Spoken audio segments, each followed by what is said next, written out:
Oh boy, he's at it again. And so we got appraisals done. Okay, let's take a look at these new third-party appraisals. Appraisal ordered. Both items were appraised. It has a little photo of each item right there.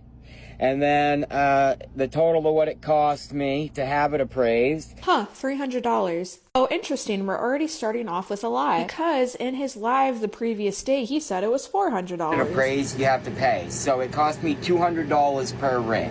So it cost me $400 to have 2 rings appraised. But I mean, that's okay, right? That's just a minor detail. Let's keep going. 9 6-carat faceted Colombian. So right off the bat, Colombian is misspelt once again, which he had previously done when he tried to certify this himself. Obviously, Colombian is not spelt with a U. And also, there's not an appraisal value estimated on the paper. It's a replacement value, which leads me to believe it might be some sort of insurance paper. Also, something I noticed is at the top where it says address, it actually lists a phone number instead, just kind of weird. But here, I want to show you guys something. So at the top of that live, Nate talked about how he dropped his items off someplace over an hour away. No, but I had to drive over an hour to bring them to the place that I'm having them appraised at.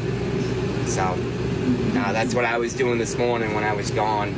Again, he said he dropped off his items over an hour, so when he goes to pick them up, you would assume that he would drive around 2 hours. But when I went back into the live and timed it, he was only off screen for 17 minutes. Let's look.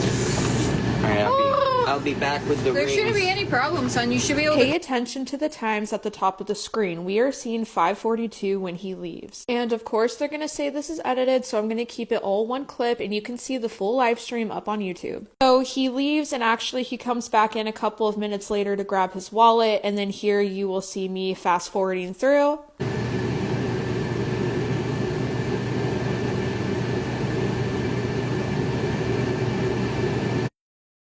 Yeah, my mom gave me back.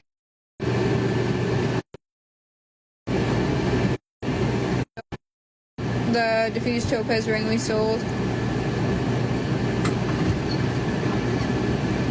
Maybe. That was really quick. Did you take them down off the site? So he comes back around 6:01 to 6:02. According to Nate himself, there is no way he could have made it back within 17 minutes if it was a 2-hour drive altogether. Watch what he does when he gets back. On the appraisal prices, that's the top right here. Yeah. I've really been screwing myself. On the prices I've been selling. Yeah, that ring's worth $7,500. So he makes Paige get out of frame and he comes into the camera with a very theatrical and over-the-top performance, claiming that the items he has been making are worth way more than what he was selling them for. To me, this is nothing more than a marketing tactic. Make sure that he's saying this information in front of the camera, and listen to Josh in the background. You'd be lucky somebody don't go on there and buy it right now.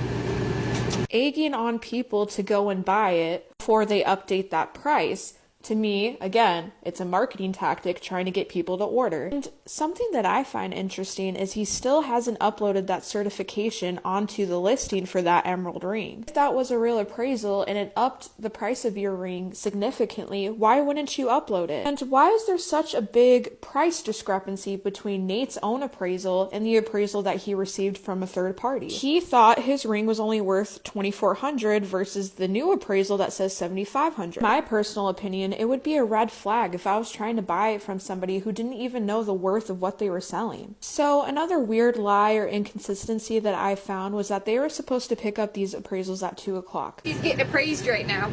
The ring we have emerald in. Nate's got to go pick him up today. Yeah, I'm going to be picking them up around 2 o'clock, so. What am I... Keep that in mind. He was supposed to pick them up at 2 o'clock. You got to go pick up our babies soon, so... That's right, Josh. Dang, I gotta go get those. 2:32. Yeah. Paige has to remind Nate to go pick them up as if he forgot, and states that it's 2:32, 30 minutes past when he was supposed to pick them up. And look here, at the bottom of the paper, there's a disclaimer. The disclaimer says that this is an estimated valuation for insurance purposes, that they take into consideration what the client tells them. So if Nate goes in there and says, hey, I paid this much for it, this is what it is, they take that information into consideration when they figure out the valuation. just for fun, I plugged this into ChatGPT to see what they said. And the machine actually pointed out that there is no real certification to the person that did the supposed appraisal. If they did have any certification, it would be right next to their name. It was also pointed out that there are barely any actual identifiers on that certification. There's no gem grading like clarity or treatment or origin verification, and even confirmed what I had thought about the replacement value. So if you have time, I would ask you to stop, pause, and actually read through because it was pretty eye-opening. But honestly, the fact that Colombian was misspelled tells you all that you need to know. And just like that last certification, it looks homemade. In the video that he uploaded, it looks like that he's inside the store, filming inside of the store, but he doesn't film the actual appraisal. Of course not. Even though he claimed to have filmed the whole thing. And somebody actually asked him in the comments why didn't he go into the store and film the appraisal. He claims that he doesn't want to shove a camera in somebody's face, which is ironic considering he had no problem doing just that to the Love's Truck Stop employee, but that's neither here or there, I guess. But that's it from me. Let me know what you guys think down below. Yeah, it is, Daddy.